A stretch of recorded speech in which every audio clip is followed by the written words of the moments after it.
Now, I'll just give a brief summary. I won't go into too much detail, but essentially, the DoorDash girl incident, for those who missed it, a driver named Livy Henderson, let me get her name correct, alleged that she was assaulted by a customer.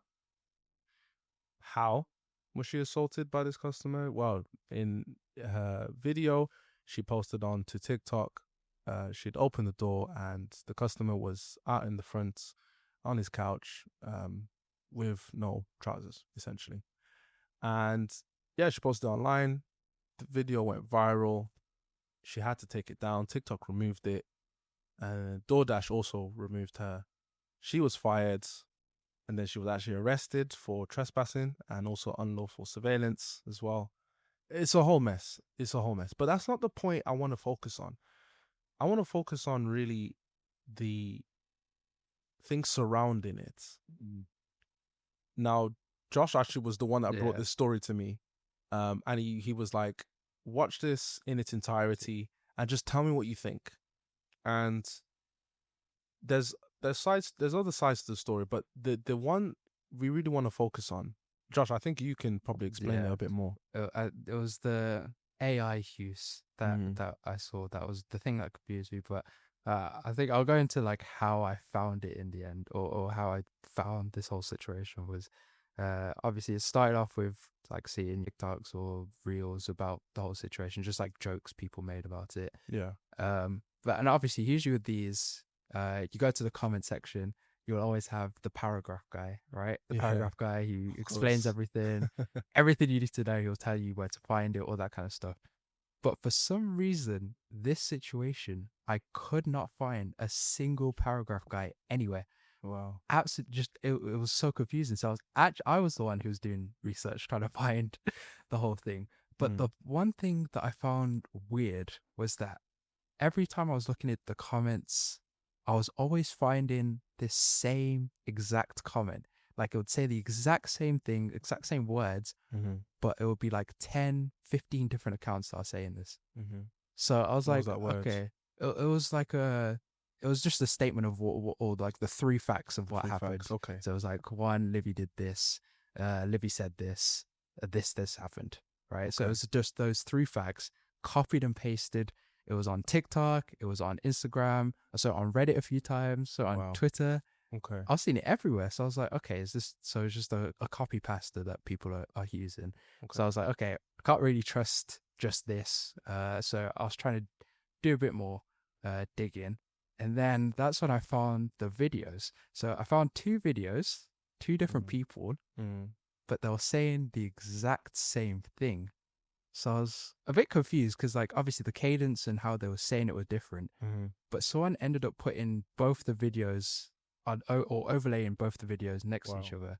And at that point, you can actually see that, yeah, they are saying it the exact same thing. The timing is the same. It's just how they, like, the little inflections are different. Wow. And that's when I realized, oh, people are using AI now, because that's where that person or that video I saw wasn't a real person. It was an AI video, and I think you were going into a little bit detail about it. But yeah, that's how I found it. So then that's why I realized, yeah, AI is like being really used a lot for this whole, to like just skew the perception of what's happening. So yeah, that's the bit that I was so confused because I just couldn't understand what was happening. Almost. It's scary, actually, I'd say, because as I was going through this myself, Josh told me the places I need to go, but as I was going through this myself, that was the interesting part. Things aren't real, but people are making these videos to, again, skew the perception of people. They don't need to do this, by the way. Because look at the end result of this. She was arrested, she was fired, and she's going to jail for a little bit. But why are they doing this? What is the motivation for them to do this? Now, there was actually a journalist that actually came forward, and basically her name was Merly LaRosse. I think that's how you say it. Merly LaRosse. Okay, so she's a journalist, and she wakes up one day and she finds a video of herself defending the customer. The thing is, she's never recorded that though. Now, there was a bot account that actually made this video, and it used her face, used AI to clone her voice, and made her say things. That was probably one of the videos that you saw, right? And it was a very scary thing for her when she came out with this story. I'll link this article in the podcast description. But yeah, this is very, very, very terrifying. What are your sort of immediate reactions? We sort of touched on it a little bit, but we'll keep going just because of time. And see what you think. I think it was more shock because I don't know. I mean, I've heard of deep fakes have been around for time, but it's never been to the point where it actually can be used as a way, like people can actually believe it. Almost like with deep fakes, there's always that element you always know it's fake. You know what I mean? And like most AI videos up until that point have always been quite noticeably it's not real. But I think that was the one video I saw where I was like, actually, if I just saw that video on its own, I didn't see any of the situation beforehand, I would have just taken that as, oh yeah, this is a real person delivering what real information that they 100% found. But actually, it's not even them. It's just a random AI video where they've just taken talking points, taken the person's face, and just put that over. That was just terrifying to me. I was just like, if that can happen so easily as well. And imagine if this journalist didn't see that had happened. Exactly. Everyone at that point would just believe this is either her or it's another creator similar. So yeah, it was honestly a bit terrifying to see how AI is now being used, especially in situations like that. Yeah, and this isn't a celebrity. This is a normal person.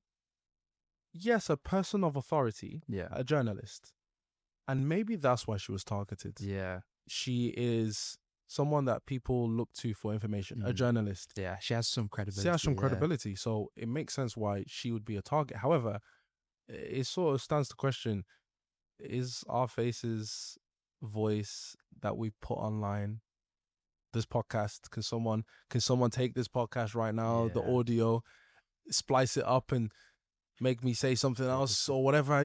Should we be scared? What are your thoughts? Yeah, I think I say that I don't want to jinx it, but I feel like we're fortunate in that at least what were our immediate bubble, we don't have. If something were to come out, it would be quite easy for us to disprove it or that kind of stuff. But I think as you get more influence, or as your word or your voice becomes more has more weight to it, stuff like this, definitely you need to. I think it becomes a worry at that point, especially like when you think of like political leaders, all that kind of stuff. If a video is coming out completely changing what they're saying, or it can be used as quite a dangerous thing. It can be, and it's it is wild. It is very wild, and I think in 2026 we're definitely going to be seeing a rise in this. I think so. Models in the past year alone. Look at January 2025 and then look at December 2025. The difference and the progression in AI is outstanding. Now, I say for myself, I do use AI myself, and I use Gemini, I use Claude, I use a lot of AI tools to aid in various different things, whereas ideation is a tool at the end of the day. And the progression, again, for VO3 and Sora when it first came out, so much so that when Sora first came out, this is a fun fact, it was only given to creators, certain creators. It was limited access. Not everyone had access to Sora because OpenAI was scared of the implications. Oh, wow. Yeah, they were scared. They were scared that people would be using it. It was great. It was fantastic. Like, there was drawbacks though. Physics wasn't correct. It was always floaty. If you see early renditions of Sora, it was really bad. But it was still realistic enough that people were scared. Like, reality is changing. As time has gone on, there's so many different other video creation AI, and they're getting so good. But people aren't scared anymore, or they don't seem to vocally say it. So when Sora first came out on YouTube, especially, the comment sections was always flooded of people saying, "All my life, I'm scared. This Yeah. is insane." Yeah. Back then, you could only make 5-second videos. Mm. You could only make 10-second videos max. Now you can make 30 seconds and link them together. So you Yeah. can actually make a full thread 5-minute videos. Better quality, physics are good, VO free, like I mentioned, fantastic, works all the way around. It should be more scarier coming into 2026.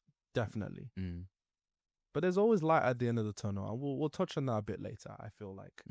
Now, there was an act actually that came out. It's called the Takedown Act. November 2025, this Takedown Act was enforced. Now, it was signed in May, but it was initialized in that November 2025.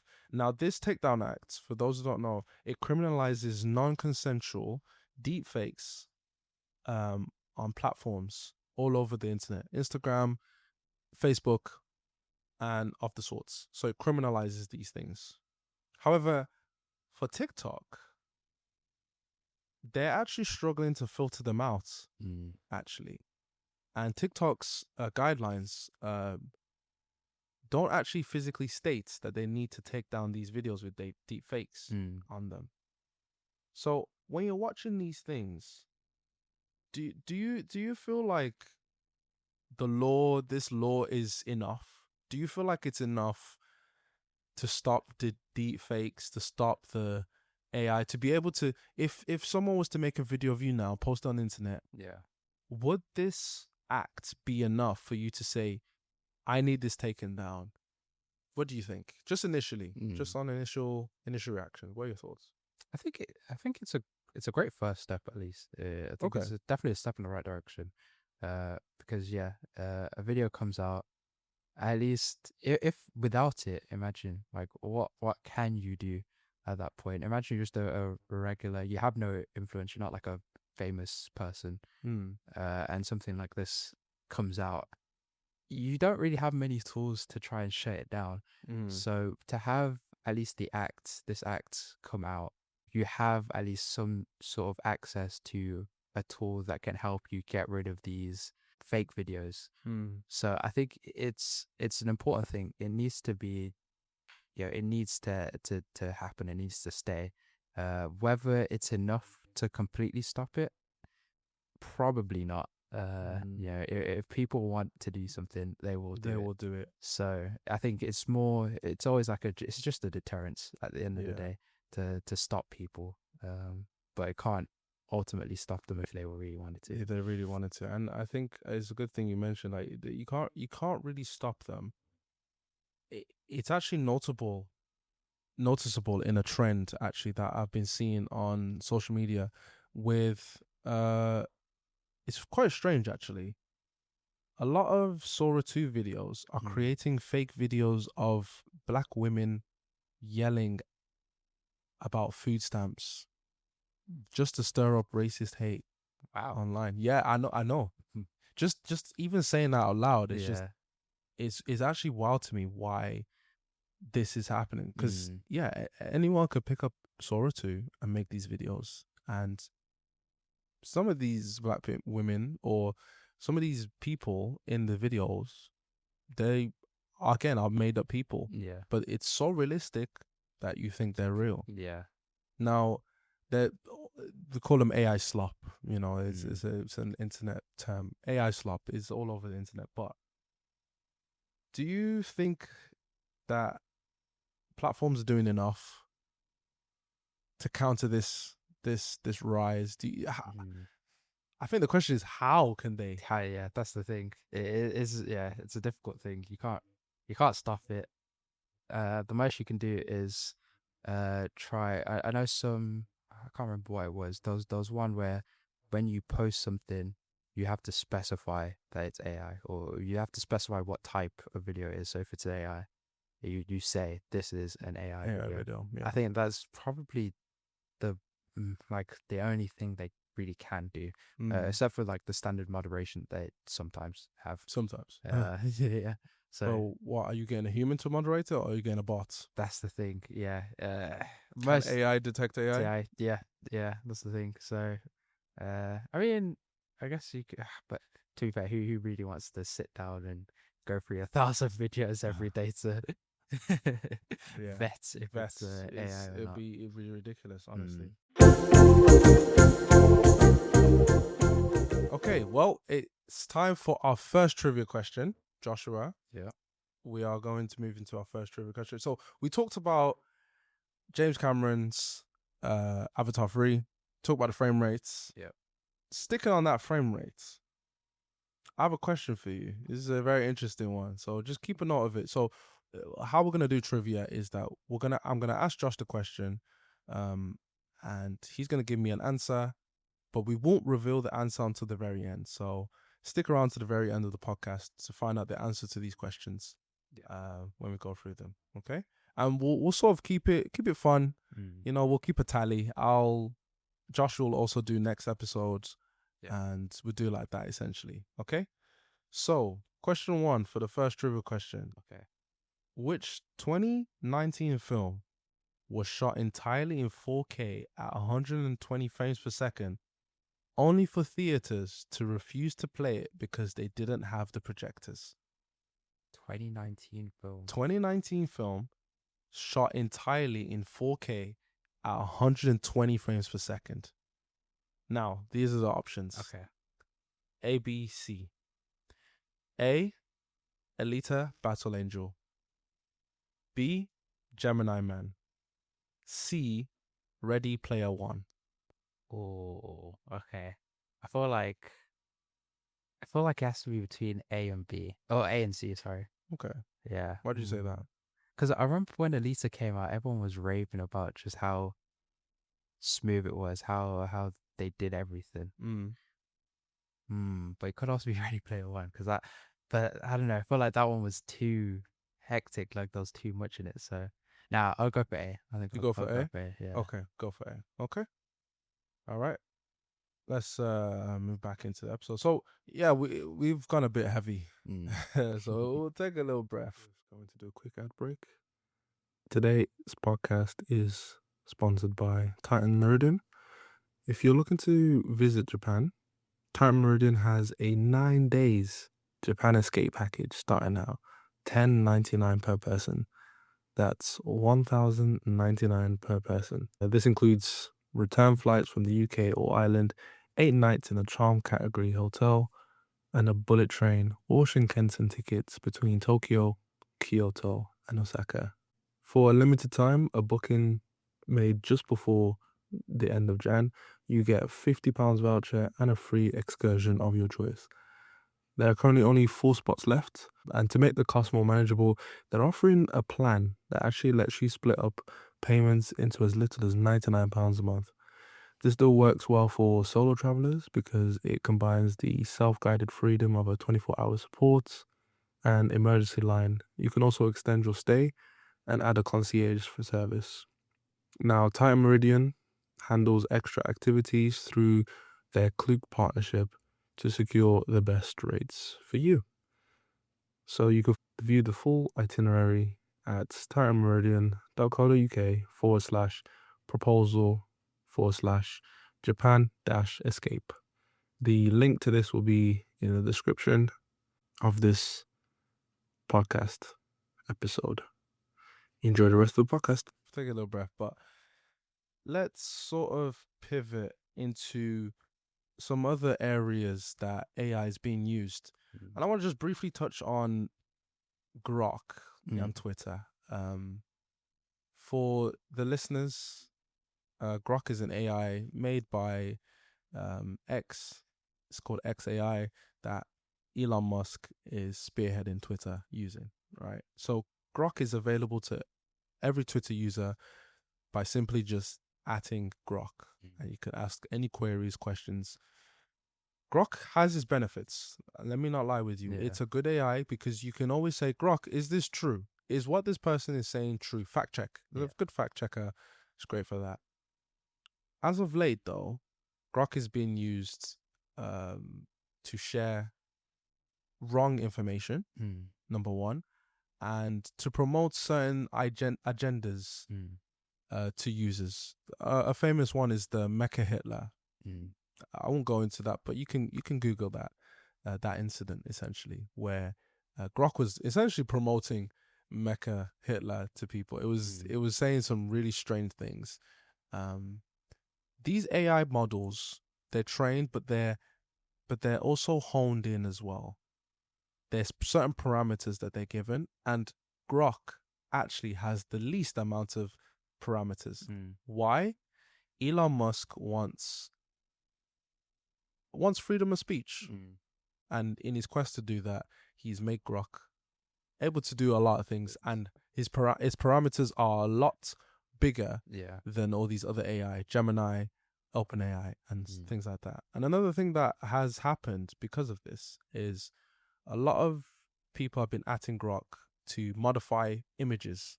Again, this is not good for artists. Yeah. Because they can easily just say AI or Grok, remove this. And now your art piece that you've uploaded to Twitter for people to see and enjoy has now been modified by somebody. And they can claim it's as their own. Yeah. They can literally just say, remove his tag, remove his signature, gone. There's another danger to that. Notice I said remove. Grok has been found to also been able to remove certain things from people, let's just say. And in the past couple of weeks, it's a trend. I'm not sure you've seen any of this, Josh, but it's a trend that it's been happening where Grok can remove anything. And it calls into question the safety of the users on the app. Is it safe enough to even post on there? And it's again, it's one of those things I want to just bring out because it's really scary that an AI could just do that without your permission, without your consent, and there's nothing you could do about it. Or because you uploaded a picture onto the web, and now it can just do whatever it wants to do.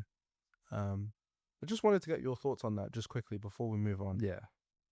Yeah, I think it is a very scary thing. It really it does question what you want to upload now, because there's always that fear. If you're uploading art, easily now it can just get ripped, taken straight, modified. Someone else could claim it as yours now. And then uploading photos of yourself, how those could be manipulated. So there's a real fear now. I think you need a lot more people now need to be. I know there's always been that saying you always need to be careful of what you're putting up online. But I remember, back in the day, it was Photoshop. That was the scariest thing. Someone photoshops you with like an extra arm or something. Something ridiculous. Yeah, I remember there was recently it's Eye of Sauron, where people just get rid of one of your eyes. You just have a giant eye in the middle. But it's just those are like funny versions of it. But obviously with everything, there's always going to be negatives. There's always going to be uses that are clearly not as they should be. So I think people in general need to be careful of what they're uploading now. I think now should be the time where I think you need to stop and think, does this need to be online? And you need to actually start thinking more about what's the possibilities of what could happen now that it's on. I think it calls into question again things you post online or what people do with it as well. But look, it's not all doom and gloom. Okay, it's not all doom and gloom. There is always light at the end of the tunnel, and I feel like 2026 a lot of companies will focus, you can mark my words on this, a lot of companies will focus on trying to make sure AI is used as a tool and not as a weapon.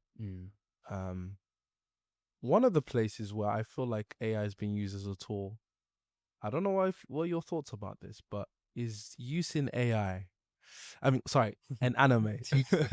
In anime. Now, anime is Japanese animation, and it's been out for a long period of time. It's influenced a lot of things from culture to even movies take inspiration from certain animes. AI is being used in certain animes right now. A common one you might know, probably seen before, One Punch Man. It's an anime that's been going on for a while now, and the new season has just dropped. And let's just say it's not animated well. Yeah. Okay, it's to the point where the fans have taken upon themselves to animate. I put in quotes, animate with AI, and what it's doing is adding extra frames to the actual anime. Now, I'm gonna give my personal opinion. I think this is a good thing. I think this is a good thing. But I see Josh shaking his head. What are your thoughts then on that then? Yeah, I think in general, I'm not a fan of AI being used in art in general. So even when it comes to AI, I understand the benefits of it. Yeah. I know obviously with the One Punch Man, there's one infamous scene where he's this guy is sliding down a hill. But in the anime, it's literally just a PNG that they've just dragged, straight translate. But obviously, with some of the AI remakes that people made, obviously now that slide has more frames to it. There's the grass parting, there's a trail, all the little details here and there. And I think I'm okay with it being used for small fixes or corrections. Okay. Because obviously, when stuff like this has happened, maybe it just went under the radar. And if there's like a deadline for you to submit it by X date, obviously now using AI to fix those tiny little errors, I can see why that would be beneficial, because now you're not able to have some poor artist spend another goodness knows another all nighter trying to fix a small thing. So when it comes to small corrections, I can AI being used for that. I'm actually okay with it. But in general, using AI for doing a lot of the heavy lifting, not really a fan of that. Yeah, I'm not a fan. Not something for me. Okay, but here's my take though. Contrary to that is, look, if I'm paying a subscription to get really high quality animation, to watch something in the highest quality, I want it to be good. I want it to be in a format that I can digest and actually enjoy. I don't want things to look choppy and stiff and classic anime character. You just mentioned it. PNG, translate, move across the screen with the white dashes. White dashes all my life. Oh, they love white dashes. They love the white dashes. I'm paying subscription. I want quality. Yeah. I don't know. I think if I'm going to be paying for this stuff, it needs to be of the highest quality. Yes, okay. You might say artistic intent is lost. So some anime benefit from having that sort of low movements in them. Yeah. And obviously, it's a term that we've used before. We know about interpolation. TVs do it. TVs have it on default sometimes, where it interpolates between frames, the frames between it, so it adds more smoothness to it. Do you think that's killing? Adding more frames would kill? Yes, without a doubt, 100%. This is yes. This is one of those topics where I'm actually like, there's a few things in life that I really hate. Yeah, and interpolation has got to be like top of the list. I don't know. I'm like, I really don't like interpolation. Like when our TV had it on, I did not want to. Bro, if we couldn't turn it off, I would have thrown that TV away. Really? Yeah, I hate interpolation because the reason is because of thinking back to why there's certain frames or certain amount of frames in something in the first place. It's like with anime, obviously they animate on, well, it can vary, but they animate on twos usually. Right? With interpolation, you're adding an extra frame between that. So between the two frames, or the 2 frame gap. And a lot of the time, it one well, I don't know. I've never seen a good interpolation, first of all. There probably is one out there, but at the end of the day, they're always either AI or algorithm based. And if you look at that frame, it's always just like a smear, like a blur, because it's literally looking at like two similar points and it's trying to put it together. But yeah, I dislike interpolation because you're losing. There's a reason why there's that frame rate put in the first place. So uh especially like when it comes to animation, like certain like say you want weight behind a certain movement, there's a way they distribute the movement between the frames to get that effect of there's weight to it, or maybe it's speed. Different ways that you spread out the frames to get a certain effect. Okay. If you add interpolation into that, you lose that effect almost. If it's speed that you want, now you've got these weird frames in between that are adding more to it, but then it makes the speed not as, noticeable. It should Impactful. be like a quick thing, but now you've got these in between frames that it's lingering on. Mm-hmm. You lose that. So it's just little things like that that you lose with interpolation, which is Okay. why I hate it so much. And okay, fine. I do get what you're talking Mm. about in terms of there's certain parts where interpolation would ruin things. But just to play a little bit of devil's advocate, why can't it then be used in those scenarios or those places where it is needed? Mm. It is needed. Yeah. Like a character moves his head and it's cut between the one position and the last position. Mm. There's nothing in between. Surely I can take it into my own hands, drop it into an AI interpolating tool, Cool. whatever, Yeah. add a couple extra frames, and enjoy my anime or whatever I'm watching, not just anime, wherever I'm consuming, and enjoy it because it's nicer in certain parts. Yeah. Yeah. No, I think that's the only part where obviously I understand interpolation is always a tool at the end of it. So for scenes where maybe there isn't much movement, maybe like you said, it's just a head turn, maybe it's literally just them walking, it's a static like same cycle of frames almost. Interpolating then makes sense. I can understand it being used, so that I'm hugely fine with.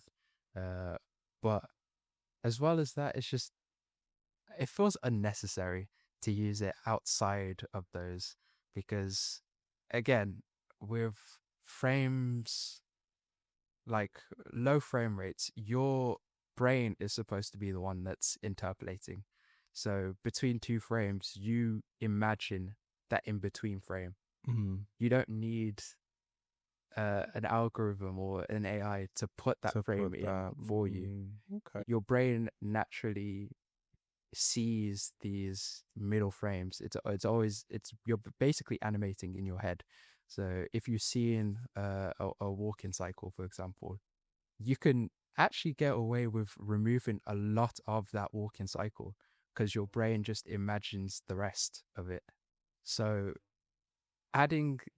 just adding more frames into it, you kind of lose, I don't know, you just lose that need to think almost, which yeah, just kind of ruins it. It's for me personally. It just kind of ruins it because let my brain be creative. Let me think. Let me imagine the in between frames. I don't need. I don't know. I don't need an AI to do that for me. Almost like my brain's powerful enough to do it, so I'll just let it rather than relying on the AI interpolation. Yeah. to do it. Okay, I do sort of get your point on that, and I can't argue with that. I'll be completely honest. I think what I'll do, I wanna open it up to our listeners. I think what I'll give them a little task. Just go to your TV now. If you've got a newer TV, go into settings and go into video or audio or image quality, and there should be most TVs nowadays have either sync, is called sync, or interpolation. Turn that on and watch something and tell me what you think. Is that enhancing your experience, or is it taken away from the experience? Does it look weird? Does it not look good at all to your eyes? And maybe just comment in the comment section what you think about it and what your thoughts are on interpolation. I'm still of the opinion. Again, I pay for it. I gotta get the most out of it. Yeah. And if I'm missing frames, how do I put this? Is it bang for your buck at this point? Do you get what I'm saying? Yeah. I'm losing frames, and I'm paying more. Yeah. Yeah. Prices are increasing. True. But I'm losing frames. Like, Yeah. that's ridiculous to me. I don't know. That's my thoughts on that. Yeah. And to be fair, I think with that, I do agree, because if you did use AI to get those, at least with the scenes where not much is happening, you can get AI to very easily replicate or create something. The advantage to that is you're giving the artist more time to spend on the actually like really impactful scenes, which I understand. So like, again, with One Punch Man, a lot of scenes they're just standing around doing nothing. Obviously, get an AI to do that. You've saved 2-3 days for them that they could spend on another scene that has a bit more impact. So I do see your point with There's trade-offs. the benefits of it. I think I just wanted to, before we move on, I just wanted to summarize that you're, from my understanding, you feel like there doesn't need to be those extra frames. Yes. You fill in the blanks. It was the key word that you used. I quite like that, to be fair. You fill in the blanks. You are creative enough to know that this guy turning his head and fill in the gaps anyway. And there's a certain sort of trick to it that certain animators like to use as well. I do actually quite like that. You're right. There is a certain trick that you don't actually need to animate everything. Yeah. This goes back to old animation from back in the day, like back in Disney days. Yeah. They didn't always animate like as smoothly. Our brain sort of fills in that gap, like you say, when it comes to movement. So I do get that. But also I think the middle ground we sort of settled on is that those scenes where they are doing nothing, nothing's happening. Nothing happening. Yeah. A little bit of AI wouldn't hurt nobody. Yeah, that's true. Yeah, definitely. I think that's an interesting one. Okay, well, let's move on to our trivia. It's trivia time, boys. Trivia question time. Okay, here we go. Question number 2. According to a study by UC Riverside, training a model the size of GPT-3 consumed 700,000 liters of fresh water. This is equivalent to the water used to manufacture how many cars? Okay, 700,000 liters of fresh water to train the model the size of GPT-3. Now we are on GPT-5, so this is pretty old news now. But it's something we'll touch on a little bit later. But yeah, A, 30 Tesla Model 3s. B, 320 Tesla Model 3s. Or C, 1,000 Tesla Model 3s. So it's 700,000. 700,000 liters of fresh water was consumed to just train the model of GPT-3. Wow, how many cars would that be? So it's 30, 320, or 1,000. It's definitely more than 30. Okay. 1,000, or what was the other one? 320 or 1,000. 320. See, I feel like I should know this because I literally, like a few months ago, I was at the one of our sites. They did a tour, basically showing us how they actually make the body in white and stuff. Can't remember how much. There's the giant tub that they have, and they specifically mentioned how much it was. I'm gonna go for 320. I think it's 320. So you go for B. Yeah, middle ground. Locking in that answer. Yeah. Okay. Again, this will be revealed at the end of the episode. So let's move on a little bit into sort of the hopeful side of things now. We've talked the doom and gloom, We've mentioned all the things that's sort of happening with AI, but I think there's hope. 2023, 2026, there is a year of a hope when it comes to AI and tech, I think. Um, Resurgence in a lot of things, but also security measures in place. I think 2020, end of 2025, a precedent was set with that Takedown Act. And I think we'll still keep on seeing this as time goes on. Yeah. How AI is being more controlled, has more control now than it's ever been. Now, recently, Google released Synth ID to watermark AI content. So with the new Gemini 3, they released Synth ID.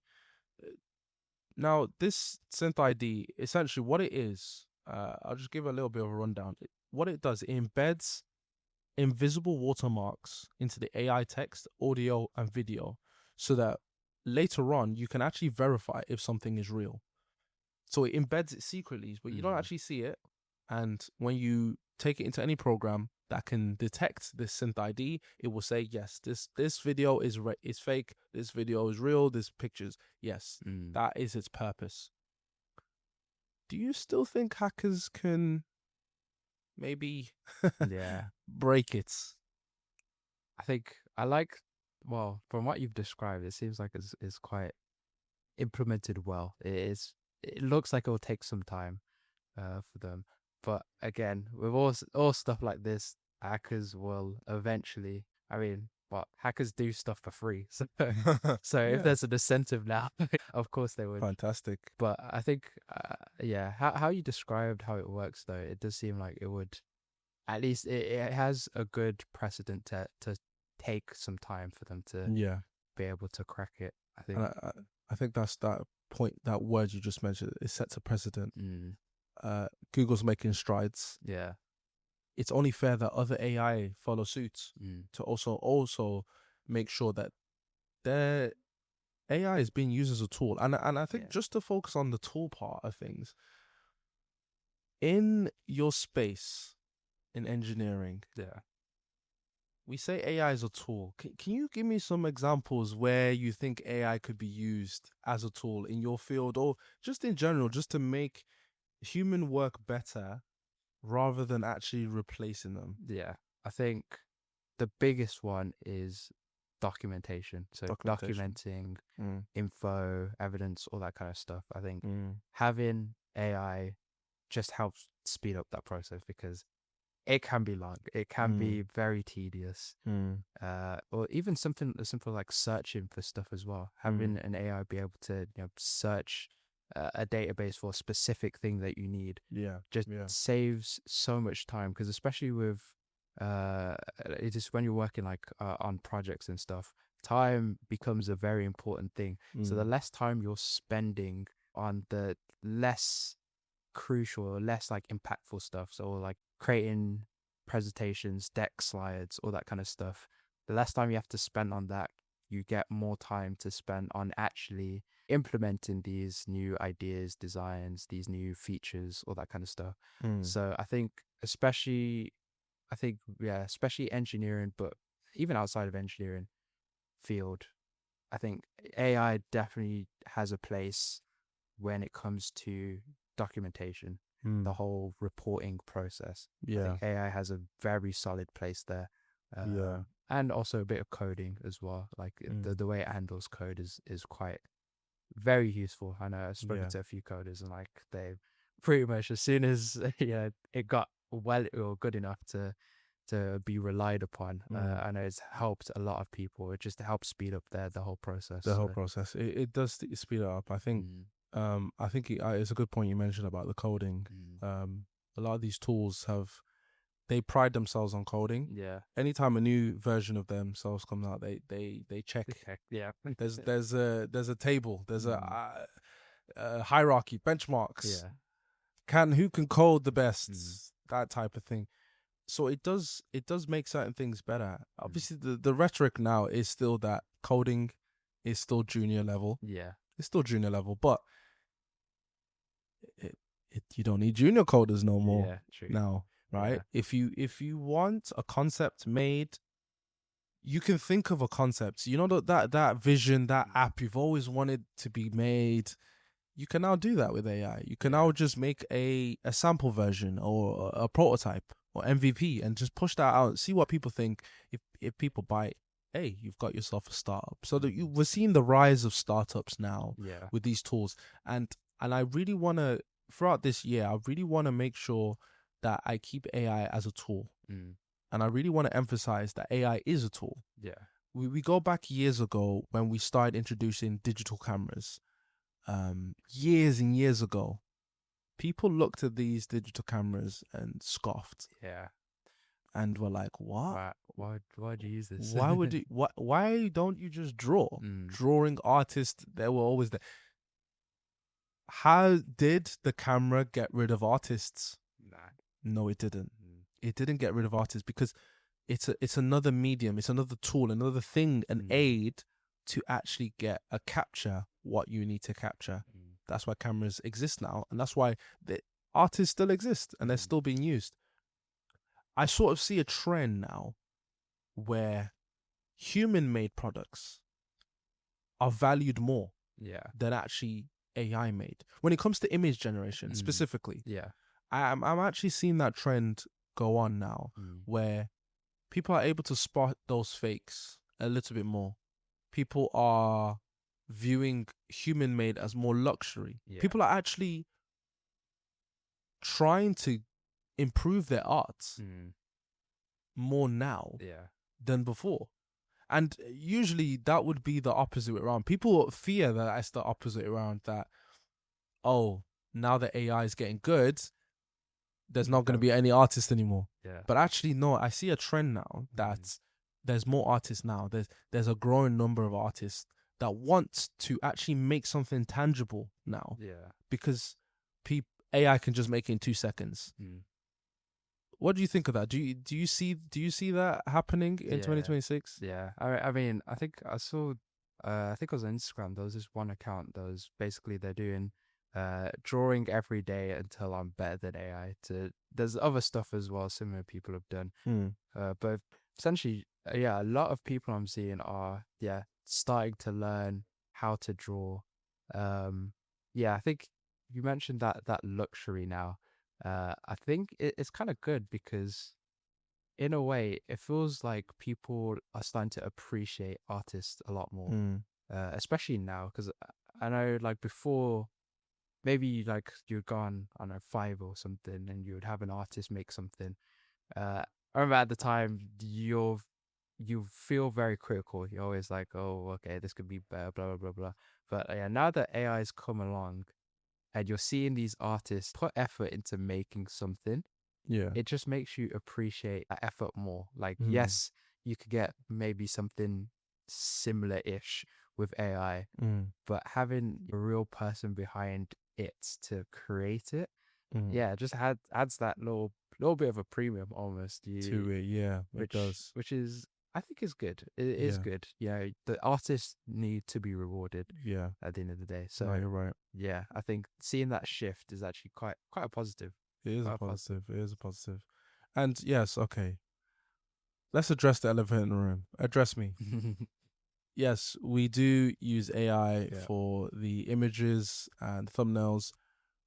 It does take a lot of work though, actually, to get it to be like that. You have to create character sheets for myself and Josh, to be actually used in these thumbnails consistently, because that's the one thing AI struggles with: consistency. It's been trained on so many different versions of artists' work that sometimes it loses that consistency. So being able to actually train the AI to stick to one specific way of drawing is really difficult. So there is still some work, and again, I it's a tool.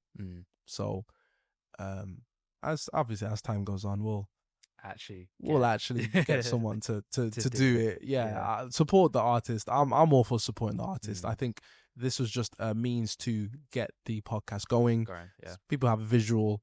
It's not the be all end all. And I think we are in those sort of growing pains when it comes to figuring out where AI can be used Yeah. and actually even spotting AI fakes. Mm. And I think the question I want to ask you is, uh, we sort of look at older ones, Mm. my mom and dad's, Yeah. and every 5 minutes is this AI? Yeah. Is this AI? It's getting really difficult to spot AI. Yeah. Yeah. What would you give as sort of help to people when it comes to spotting AI? When it comes to spotting AI videos, images. What advice do you think you can maybe just give? Yeah. I think the biggest one is you always need to look at physics, Mm. because it's a lot better now, but you'll always, there's still tells in videos like that. You can always tell the physics just feels a bit off. Mm. So if there's any feeling or any movement you see Mm. that just looks a bit off, that's your immediate first check that you need to put in place to say maybe this could be AI. Mhm. I think the second biggest thing is backgrounds, Mhm. because it's a lot better now at keeping a background consistent, but it's not perfect. So there'll be times in the background, especially, you might notice maybe something disappears or something phases in and out.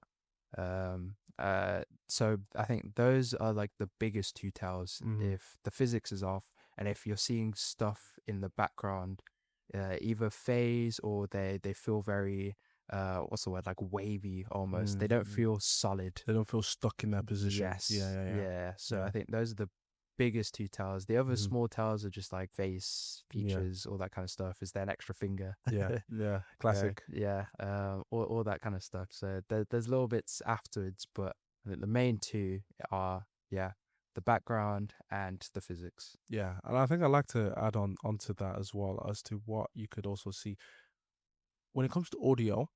Oh yeah, that's another one. Audio Yeah. is another big thing as well, especially now.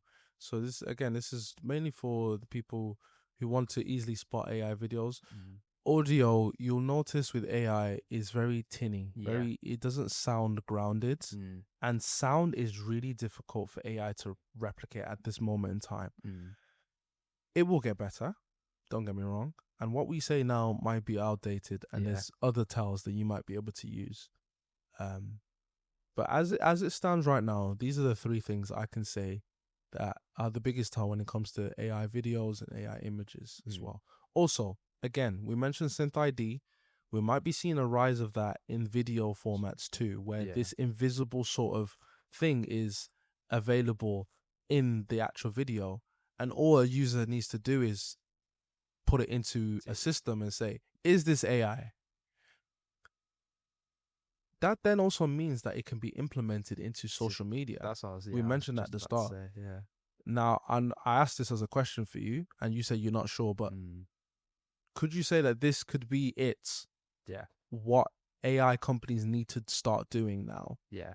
Definitely. Yeah. I think, yeah, if, because obviously when you upload a video, it has to get it onto the cloud or whatever. So that period while it's uploading, it should be able to, if it has a software like this, it should be Yeah. able to push it through it, Mm-hmm. tell it's AI, and now it can give it that tag that says, Yes. this video is AI. Yeah. So yeah, I think, yeah, that I feel like has to be an implementation for social media platforms. Yeah. Definitely. I see that coming, especially more in 2026. Mm. That's for sure. Definitely. Okay. It's sort of like a fun one.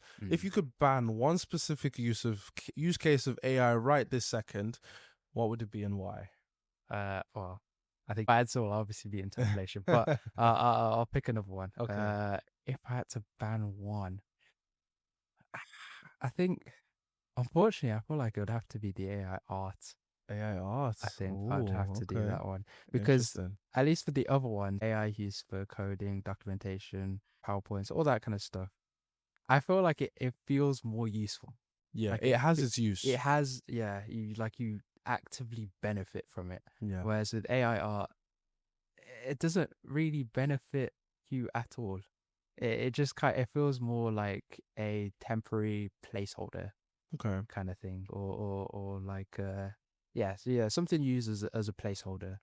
Okay. So I don't know. Yeah, if I had to ban one, it would be AI art, but obviously number one, interpolation. Get rid of Interpolation. Get rid of that. Okay. it. What's yours? I'm going to push back on that a little bit just before I mention Okay. mine. I still think the cons always outweigh the pro when it comes to AI arts. I do. But there is one use case that I saw online and I thought it was really nice and I just had to share it with people. Essentially, a teacher in secondary school, or no, not secondary school, primary school, had got her students to draw anything, use their imagination to the full, and just draw it out on a piece of paper. And they draw different things, monsters, cats with 5 legs and whatever. And then she ran the arts through an AI to bring it to life, make it a 3D thing now, and gave it to the children. And the children, from her report, really loved it. That was one use case. That was one wholesome use case. Yeah. Now it sort of spurs the kids' imagination. Could you also say it can be a way to, again, going back to the tool, it could be a way to inspire ideas. Yeah. Because these are language models. You speak into them or you type into them, you're thinking. You might have an image in your head, but you're not sure how that looks like. You use an AI tool to create this art to get that ideation coming out of you. That's just where I'm pushing back a little bit as to the use case of AI arts. Yeah. I don't know what you think about that. Nah, you got a point. I mean, like, for example, when I was coming up with my logo for my channel, I remember we ran it through like multiple AIs trying to, get some sort of image, because I couldn't imagine it. I knew I wanted lantern, the red lantern kind of theme to it. I knew some sort of like fire, flame, all that kind of stuff. But yeah, putting it all together, I couldn't really think of or imagine it. But yeah, it's after, I think we, there was like 6 or 7 different, different,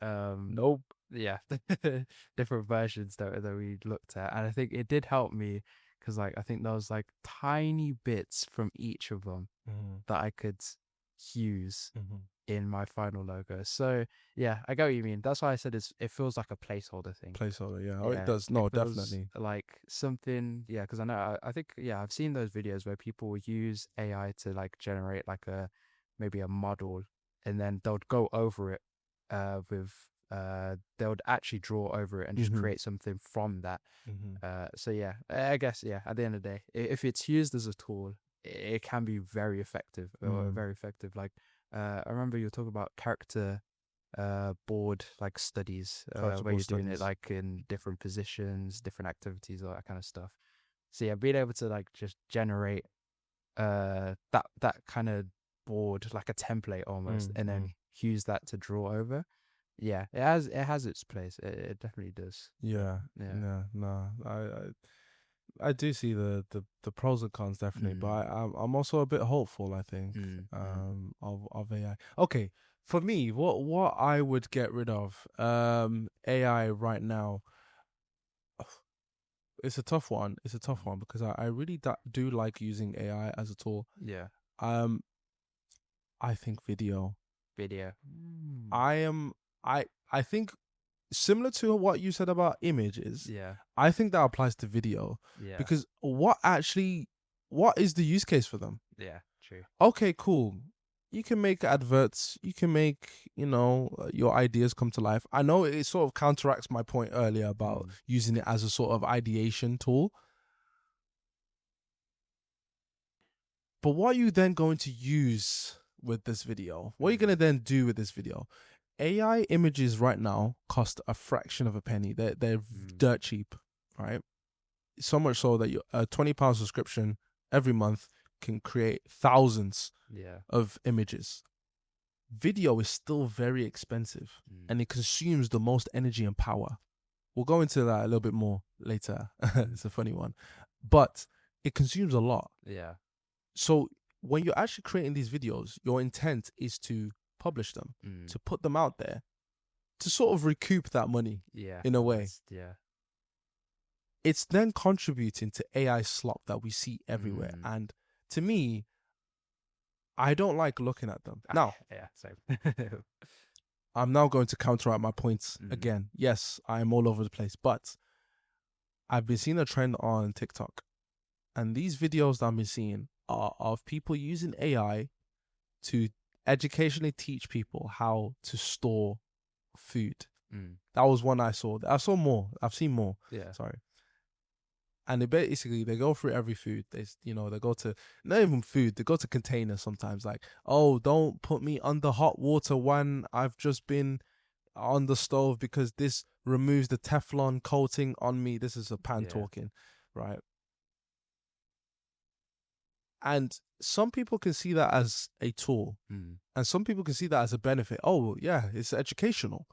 It's teaching me something. And yes, it is. But is that medium the best way of doing it? Yeah. Could you have used another medium to do it? The videos look horrible, by the way. Yeah, that's the thing. They look horrible. The box does a somersault or something, lands, and then the contents just phases out of it. It's ridiculous. But is that medium the best way to teach that same tool? To teach that same content, sorry? Do I need to see a floating pan tell me that I shouldn't put it under the tap? Can I use any other ways or other forms of media to say the same thing? Yeah, true. Yeah, I mean, I think when it comes to like AI videos, I think a lot of it feels almost targeted at either kids or at older ones. Yeah. So like some of the videos mom shows us is the AI babies where they'll complain about being born to I don't know, poor or something. Yeah. I mean, but I think actually that's the one use that I don't mind is when it's used comedically. Okay. Like there's a few stuff where it'll be like a POV video where it'll be like a point of view of this one character from a show. Like take Attack on Titan, for example. It'll be like point of view of Eren, and then it's some randomness is happening in the background. Like if it's used in those kind of ways, it's a medium. It's a way to tell a joke, but without having to put a lot of effort behind making that same joke. Okay. Because if you wanted to do something like that, you'd need to either animate, CGI, animate it, or act it. Right? If you don't have access to those three, well, now you don't have a way to tell that joke or in story. A way. Okay. So that's where AI video, can be quite useful, because now you have that medium that you wouldn't have had normally to tell a very interesting joke or a specific joke that you can't do otherwise. Like the AI baby one, you can't get a baby to say half that. You're right, you are correct. I think you've used my argument for the AIR and spun it. And I think that's the thing though. It all boils down to the fact that they are tools. I keep saying this so many times. They are tools. So there's always going to be benefits. This is a classic example I like to use. Gunpowder was discovered and it could be used in fireworks or in other areas, but we've then decided to use it and put it in guns. So there's always the pros and the cons. There's always the good and the bad for a lot of these things that we discover or that we find or create. It's just how we use them. Yeah, I think that's it. One last trivia question. Okay. Trivia question time.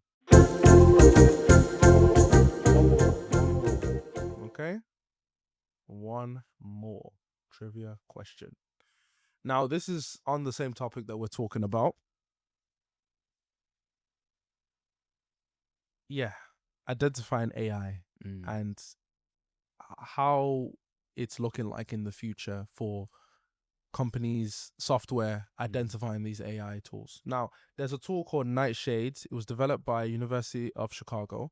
What it does, it poisons AI models by altering pixels invisible to the human eye. if a user prompts a model trained on night-shaded art for a dog, let's just say, what might they get instead? That's the question. Beg instead. Yeah. So this nightshade, we've mentioned it, yeah. Poisons AI models. We'll talk a bit about that a bit later, but it poisons AI models, basically altering the pixels, invisible to the naked eye, but we will see a dog, but the AI sees something else. What do you think that AI sees? Okay, here's the options: A, B, or C. Okay. A blurry, noisy mess of static. B, a completely unrelated object, maybe a cat or a toaster. Or C, it still sees the dog, but there's a copyright mark embedded in the image itself. I feel like it would have to be A.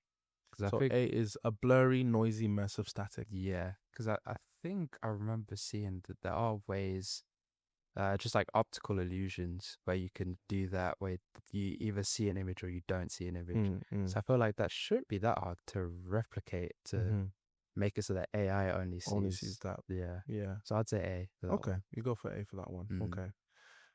All right. Again, this will be revealed at the end. We're blitzing through it at the moment, which is good. Just wanted to talk about, again, sticking to the AI. It's thirsty. It's very thirsty. There's a recent study that talks about water consumption when it comes to AI. Just a little bit of a fun fact for you. Actually, did you know that there was, again, the recent study that came out that talked about how much water is being used on your queries? Did you know that 20 to 30 queries takes up or consumes about 500 milliliters of water? To be fair, I thought it was one query. Yeah. You know, the study and what people have been saying online, but I had to fact check it. It is, 20 to 50 queries use up 500 ml of water, right? It's not that much. Obviously, it depends on query length and context windows and things like that. So, and the AI model itself and what it's trained on. Claude obviously probably uses a little bit more. Yeah. By the way, guys, Claude is very expensive, but it's good. Anyways, so that's what's been happening. And as a result of that, because it's consuming so much energy, you probably noticed the increase in RAMs. Oh my goodness. Yeah. RAM prices have skyrocketed over 100% in just 2025. 100% skyrocketing, by the way. Because the data centers, they buy them up because they need this supply of energy, of data. So I don't know. It's one of those things. It's a question for you. I don't know. Are you finding it harder to buy PC parts now? Yeah. I think the biggest one is obviously the laptop I had. I bought it specifically because it has an upgradable SSD and upgradable RAM. It has 16 gigabytes of RAM on its own. Yeah. Obviously, that's pretty much good for most things that I'd use it for, but I just like to have the option that I could upgrade RAM. So my long-term plan was that eventually I would get around to buying more RAM. Obviously, I should, now that I've looked at the prices, because that same RAM stick that I got, I think I wanted to get two 16 gigs, and the two, or to just get one, the prices are doubled, basically, or almost over doubled. So I think it was like 90 I could get it for before. Oh yeah. Now it's like 100 and almost like 200 and something. So to get the same double thing is it's insane. So wow. Yeah, so it's one of those where I wish I had invested early. That's always how it is, unfortunately. Yeah, I should have just bought it. Yeah, we always want to have owned things, which is a sort of perfect segue into a trend I've been noticing a lot, actually. Yes, RAM usage is crazy and we need RAM. But that's a hardware. So throughout this episode we'll be talking about software, CGI, AI, avatar free. Software. Yeah. These are all software things. Now we're sort of transitioning to the hardware side of things. We talked about RAM and why it's good if we had owned it. And that trend has been going around, and we're probably going to be seeing this a lot more in 2026, is owning things. People are starting to own a lot of their hardware. Vinyls are making a return. Yeah. Wired headphones are making a return. Even for this video, we've had to use wired headphones. We're not using wireless. Even when I on my computer, I have a wired headphone. I forgot the name for them, but basically what they do is that it's just straight audio. There is no bass boosting, EQs. It is just the driver, and it's just straight into it. It's perfect. I love it, especially when it comes to like if you're gaming, for instance. It's really good because you hear everything as it should be, not bass boosted, no changes, and it's just flat, perfect sound. Higher cost than the wireless right now, but that resurgence, going back to the physical medium or back to the physical hardware.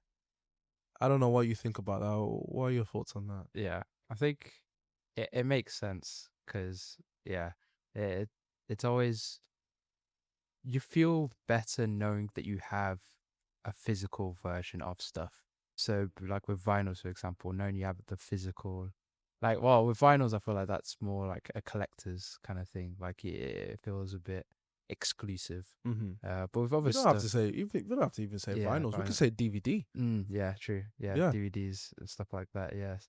So yeah, I think seeing more physical stuff come back, I think it is refreshing because there was a time where everything was digital. Everything. Yeah, you just wanted stuff like DVDs, vinyls, kind of a thing of the past. But seeing this resurgence actually is quite good, I think. I think it's refreshing because we had stacks of DVDs, movies. We owned everything, and when you wanted to put it on, you just put it on. Now, right, if you wanted to put on something, you need to find out where it's been hosted on. Is it Netflix? Is it Paramount? Is it Prime Video? Is it HBO Max?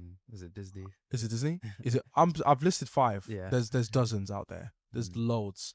You have to. And what happens when they lose ownership of that? It's gone off the platform. Now you can't find it. Yeah. It's not online anymore. Whereas when you had a physical copy, you could just say, guys, I really want to watch, I don't know, a movie. Yeah. The Matrix. The Matrix. I really want to watch The Matrix right this second. Let me pull it out. And you physically just take it out and put it in. You don't have to worry about things dying on you because they're connected now. It's wired. They last a lot longer. I've had those earphones that I mentioned, the physical hardware wired ones, since 2022. They haven't died on me once. They can't. Yeah. They physically can't. It's a wire. Yeah, true. The only thing I could do is break it. Yeah.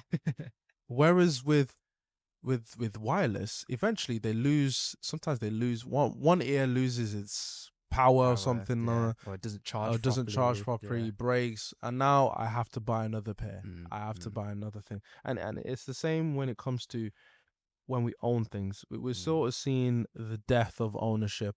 Yeah, I think as well with like companies, especially like when you mention like losing access to certain things that you've paid for. Yes, I think that's a key thing that a lot of people are worried about, especially when it comes to like things like games, for example. Like you're spending whatever £90 on a game, then to spend £90 on a game and not own it, or £90 and you have, there's still that possibility that the company that's hosting it can lose access, or you lose access to it. I think that is scaring people because it's a waste at the end of the day. Like you want to know that what you have basically you want to have what you've paid for. So not having that is a fear I think a lot of people are having now. Yeah. So much so that just on the point of the games, Mm. actually, a few months ago in 2025, there was an act from the European Union that was, to just stop destroying games, stop killing games. There's a little movement that came up, Yeah, I and remember that. it was to just basically keep games that are online maintained at a just in a perpetual state, no updates. If devs want to stop developing on a game, essentially the law is now that that game still needs to be kept maintained in some capacity after its death in a low state, one update, and that's it, in a server that's held. That is the movement, and that's the policy that's been trying to introduce, and I stand for it. Yeah, agree, same. I All the stand way. for it. Yeah. I think it's good because many a times we've had games. Oh, we've had games over the years that have been great. We've enjoyed them, and they've gone. Yeah. No support, nothing, literally nothing. And you might have spent money not only on getting the game, but you've also spent cosmetics. You spent battle passes. You've bought all these things. These are items that are in the game that now you don't have access to anymore. It's, I don't know what your thoughts Yeah, are on that especially if it's like a standalone game as well, like a AAA game, for example. Because when you spent all that money, like again, you can't do anything with it. There's obviously with like franchises, you're able to sometimes to transfer your money or whatever to other games, but yeah, to spend, because even like money aside, you've invested time, you've invested like yourself almost into whatever game this is, or whatever thing this is. So to lose it, it's just you're losing time almost. And yeah, just have been able to still, or if that company was still able to just keep it, like you said, in a low state, you can still access it. Maybe, online is off, is no longer a thing, or stuff like that. But still being able to have some form of interaction with something you've already put so much of time, money into. I think it has, yeah, it feels like it's just a benefit. It's like a win-win almost. Like, Yeah. your company keeps your reputation almost. Like you Yeah. don't really gain hate. Maybe you gain people that are sad that it's over, but the fact that it's still there, there's not too much There's more not you can much. Yeah, complain there's not about at that much. point. Exactly. Yeah. Exactly. No, I do understand that. And I think that leads perfectly to what our next episode's going to be about. We're going to be talking about piracy, actually. The death of ownership, the resurgence of, well, the death of ownership in the past, but the resurgence of ownership now. Yeah. And what's we're seeing trending now. Just give me just one sentence teaser on your stance on pirates or pay. Controversial. Obviously, you don't condone this. You don't condone, but just give me your one word teaser for your stance. Teaser. Yeah, where do you stand on this? Piracy. Honestly, I'm with you on that. I think we are also seeing. Well, we'll get into it in the next episode, that's for sure. But we are also seeing a lot of free alternatives to things that I've had a chokehold on the community for a while, a long time. Yeah. for a long time, and it's sort of a breath of fresh air to see something that isn't high subscription. Subscription models, the battle pass skins. We see that a trend that's happening now where the game's free, so the initial barrier of entry is gone, but then you look at your amount that you paid into the game over the year and just battle passes alone, and it's double what the game would have cost if it was a physical hard copy. Yeah. So yeah, this is something we'll talk about more in the next episode. Yeah, I really enjoyed this episode. This is a good episode. Just to really summarize everything, we've kind of gone through Avatar 3.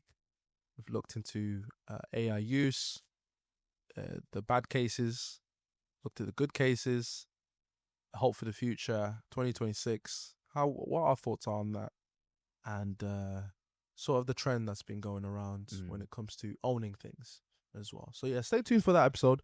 But yeah, trivia questions, answers. Okay. Here we go. ready. Here we go. Here we go. Let's start. Question 1.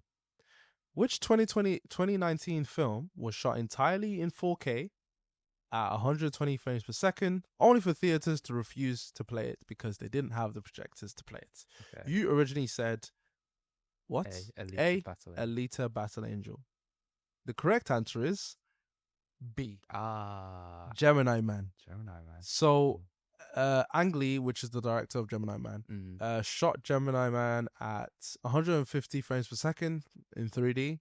Wow. It looked hyper realistic, but the audience rejected it. Really? Audience hated it. Oh. It looked like that interpolation that you mentioned. Oh, interesting. It looked like that interpolation. It was too smooth. And almost no theaters in America could actually screen it at the full spec because they just didn't have the facilities to play it, essentially. So that movie made like no money. Oh, wow. Well, it made money, but it wasn't enough. Yeah. Like, it didn't break even at all. It's to the point where people actually had to scale down the frame rate to a 48 frame per second movie, and there's clips of them doing that online, and it's actually watchable at that point. But obviously, because scaling down from 120 frames is a bit difficult, it means you literally have to cut out a lot of it to make it fit the frame rate. So yeah, unfortunately, you got that wrong. Damn. Okay, next question. 2 more.